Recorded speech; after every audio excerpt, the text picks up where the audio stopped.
Pete Hegseth may have just come up with the solution to South Africa's illegal immigration problem. Let's unpack this.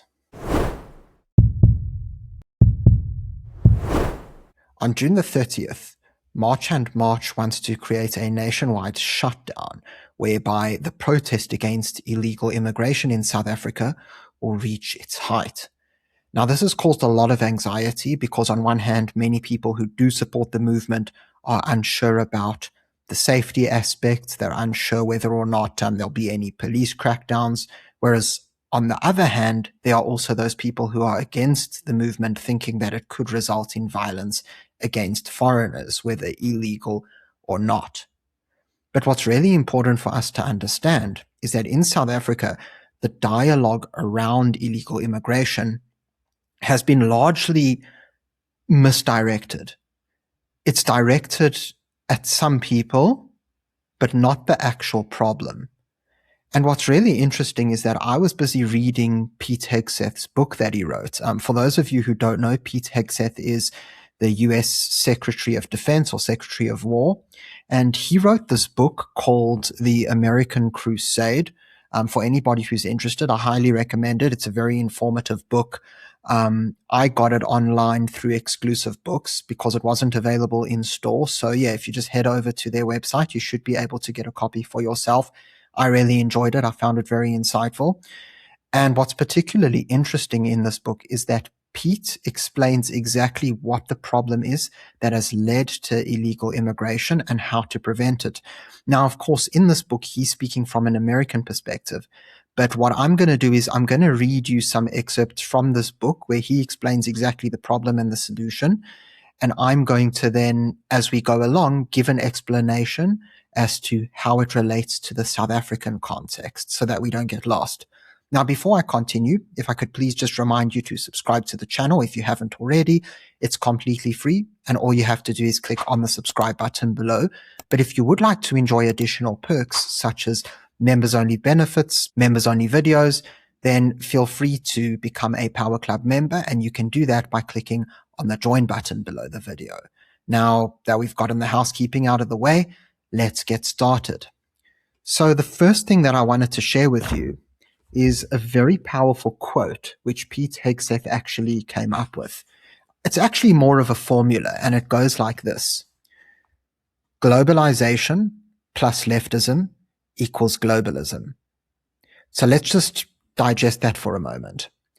Globalization plus leftism equals globalism. And he explains, I'm not against globalization, and even if I was, who could stop the technological advances in communication, commerce, and transportation that have brought our world closer together than ever? We can talk to anyone instantly, buy products from all over the world at the click of a smartphone screen, and travel to all four corners of the world faster than ever. Heck, as a small-town Baptist boy from Minnesota, I never dreamed of visiting Israel, the land of the Bible, let alone visiting frequently. I feel just as at home in Jerusalem as I do in my own neighborhood, and I can make a reservation to fly there with the click of an iPhone app. The world gets smaller each day, and it will only continue to get smaller. Globalization is here to stay, but we can manage globalization without falling for globalism. There's a very big difference. One is a technological reality. The other is a scheme to eliminate national sovereignty in order to centralize control over the means of production. Simply put, globalism is worldwide socialism. So I want to start off by explaining that I think many people in South Africa miss this nuance.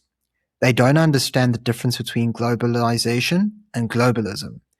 And this is very important because ultimately there seems to be two extreme opposites. On one hand, you've got the anti-foreigner movement, and I call it that because people will say they're against illegal foreigners, yet we've seen how both illegal and legal foreigners seem to get attacked when certain protests have flared up across the country. And so ultimately, if you have a different accent, or perhaps you look different, or you're part of a different community, you could be put at risk. Again, this isn't to try and decipher what's in a person's mind, but the results of their actions. On the other extreme, we've got these people, specifically on the woke left, who seem to be just completely bent on defending foreigners or rather let me actually say illegal foreigners, at all costs. They see the violence and they condemn it, and rightfully so. But at the same time, they seem to want to shelter these foreigners, ensure that they have places to sleep, give them food and water, and basically keep them in the country, rather than realizing that, hey, these people are not actually supposed to be here. And that, yes, it's wrong that they're being victimized, but they too have broken the law, and so they should be deported from the country. Continuing with what Pete explains, he says that the original premise of the United Nations was the idea that before countries fight with each other, their leaders should at least talk to each other. Talking is a good idea, and peaceful solution is usually better than war. But that is not what the United Nations is today. And so already the UN, just as an example, started off from a globalization perspective, but seems to have been molded into globalism. And here's why. The UN is now a fully globalist organization that aggressively advances an anti-American, anti-Israel, and anti-freedom agenda.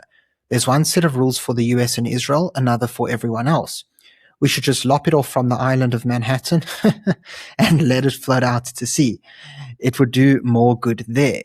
And what's also really interesting is he spoke about illegal immigration in particular and what it's done to the European Union. So as he explains here, want a 10-year preview of what globalized America would look like? Take a look at Europe. It started well before the formation of the European Union. In 1985, European nations took a giant leap from globalization to globalism when they signed the Schengen Agreement.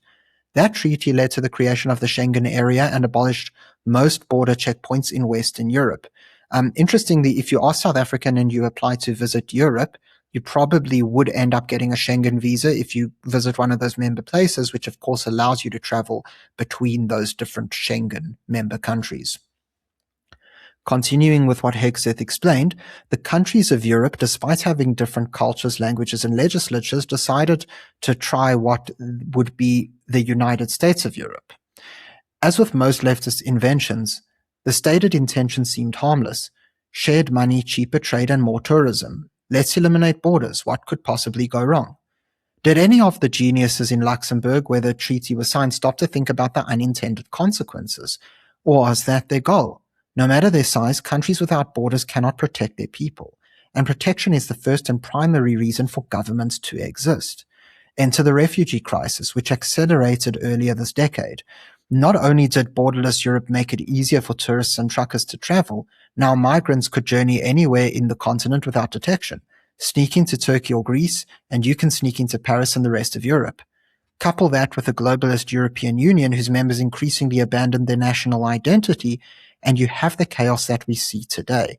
New immigrants bring their home country values with them, and too often they're not the values of freedom.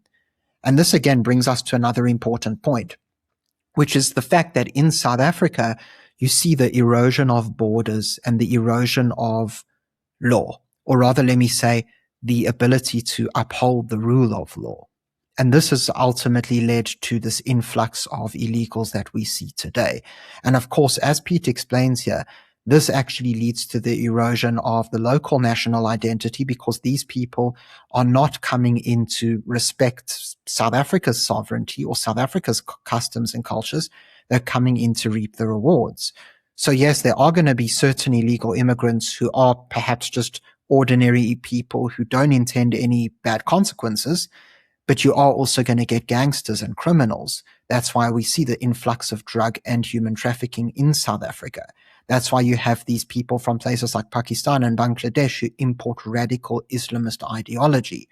Ultimately, you will have some of the, what we could call more innocent illegals, even though they are still breaking the law.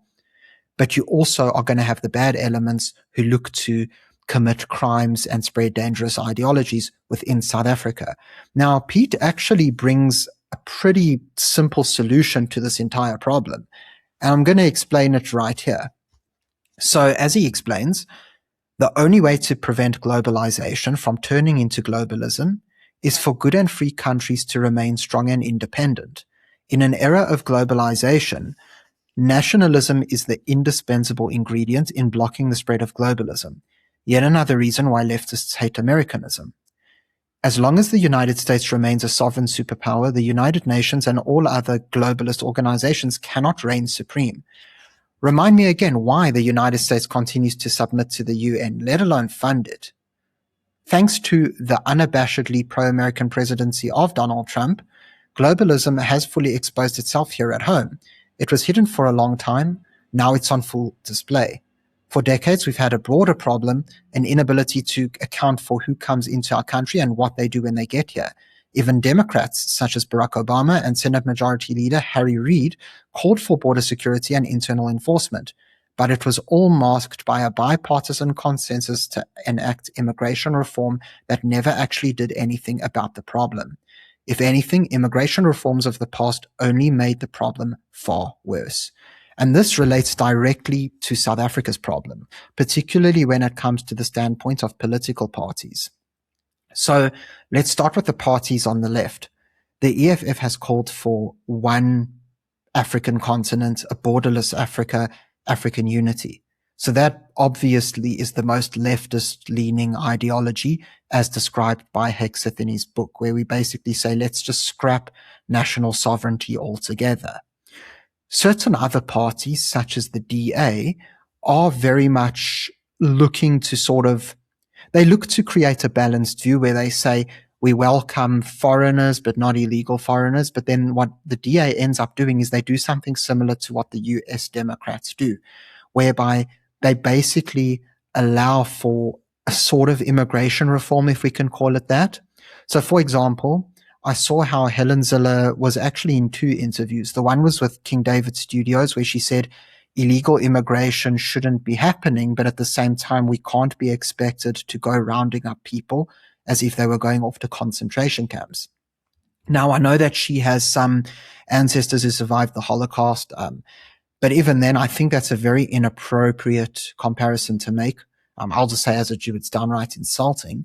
But ultimately, it's so inaccurate because rounding up illegal immigrants and deporting them is not the same as rounding up people for concentration camps. Remember, those people who went to concentration camps were forced into hard labor, tortured, many were killed. That's not what's going to happen with illegal immigrants. With illegal immigrants, you're simply enacting the law and you're sending them back to where they came from. There's nothing wrong with that. The second interview I saw was actually with JJ Tabane, in which Helen Ziller basically explained that there are two ways to handle these illegal immigrants. In one way, what you could do is you could deport, but then in another way, you could look for them to become legalized within the country.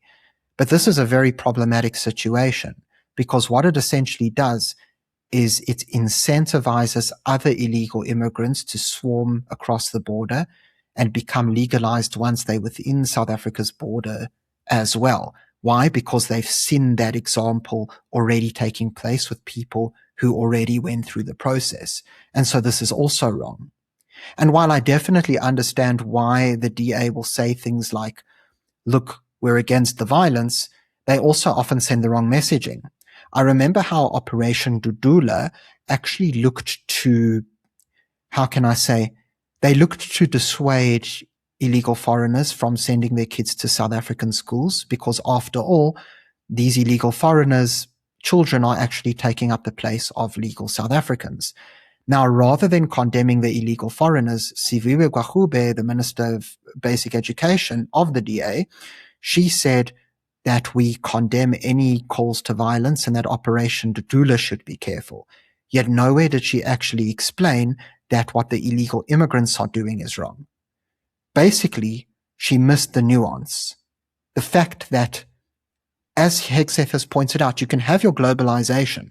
Foreigners can play a great role in your country, but they've got to come in legally and they've got to respect your national sovereignty.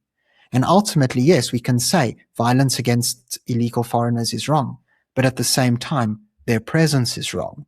And this is the nuance that it just seems that most South Africans and specifically South African political parties seem to miss. And so I do have to lay blame on both these political parties and the mainstream media because they do not push the right narrative enough. The correct narrative to have is this. Illegal immigration is wrong. Violence against illegals is wrong, even though, of course, we agree that they shouldn't be here.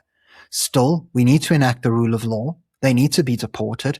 And naturalizing illegal immigrants is a harmful precedent to set because it sends the wrong message to other people who'll try the exact same thing.